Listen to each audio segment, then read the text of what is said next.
मानवाधिकार आयोगको प्रतिवेदन भर्खरै पढे।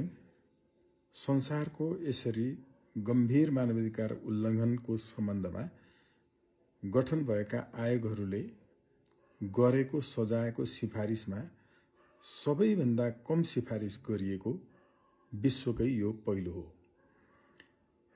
संसारमा यस्ता गम्भीर रूपमा मानवाधिकारको उल्लङ्घन भएका सम्बन्धमा हुने गठित आयोगहरूले हरेक ज्यान मारेकोमा प्रत्येक ज्यानको बेग्ला बेग्लै कैद सजाय गर्ने, त्यति मात्र होइन, यो जन्म होइन अर्को जन्मका लागि पनि कैदको व्यवस्था जस्तो 2 जन्म कैदको व्यवस्था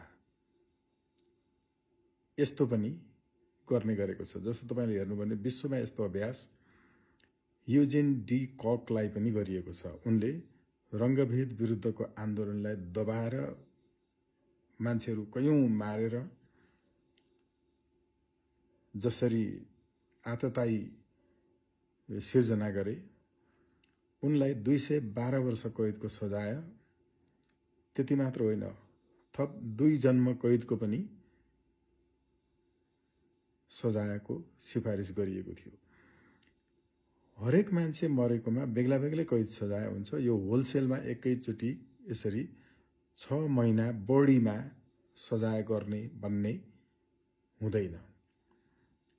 त्यसो त एमनेस्टी दिने, माफी मागेमा माफी दिने पनि अहिले पनि यसमा संकेत देखिएको छ। यस्ता अभ्यासहरू पनि छन्। तर यो चाहिँ अचम्म लाग्दछ। यसमा धेरै गम्भीर ढंगले विश्लेषण गरिएको छ, तर सजाय हलुका ढंगले सिफारिस गरिएको छ। सेनाका विषयमा लगायत केही अन्तर्राष्ट्रिय अभ्यासहरूको विरुद्धमा यो प्रतिवेदन आएको छ। प्रतिवेदन यसरी हुँदैन थियो।